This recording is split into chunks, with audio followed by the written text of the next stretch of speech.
Welcome back to Empowered Health with Valerie Grave. Today we're going to talk about vitamin D deficiency.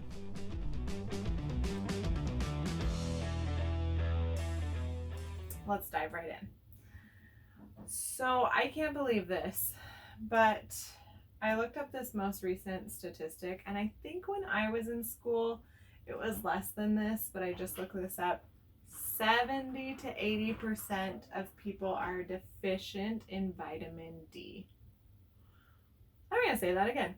70 to 80% of people are deficient in vitamin D. I just can't. I'm just shocked.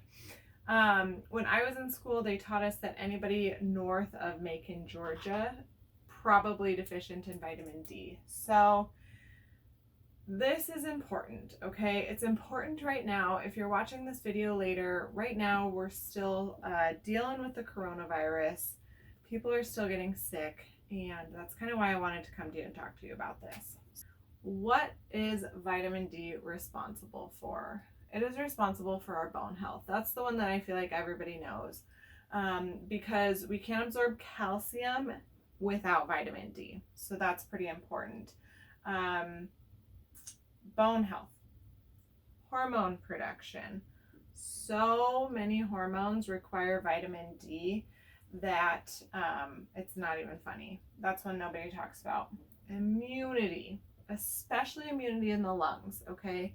Vitamin D is actually a down regulator for cytokines.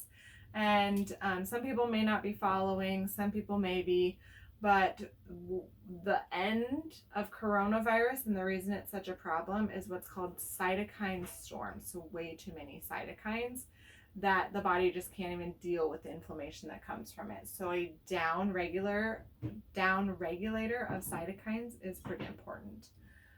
Inflammation.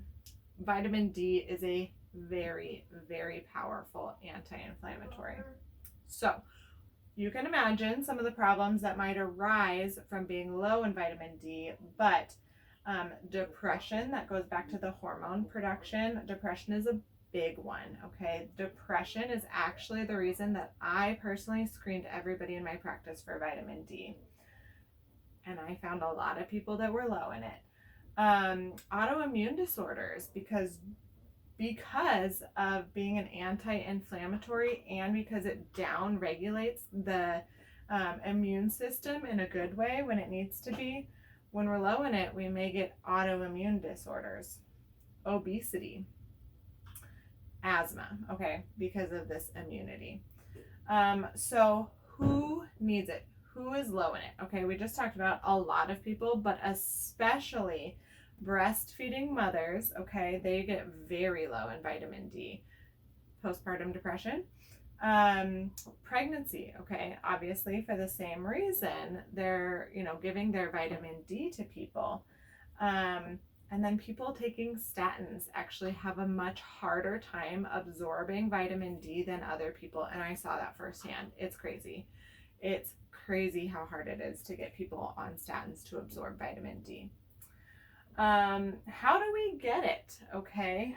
The big one and the God-given way of getting it is from sunshine. Okay. When we expose our skin to the sun, they say, 5 minutes to 15 minutes in the sun, and you're going to make about 100,000 international units. I'm going to write that down because I'm going to talk about the dose here in a second. International units after 15 minutes in the sun. But we're all very low in vitamin D, yet a lot of us get outside, right?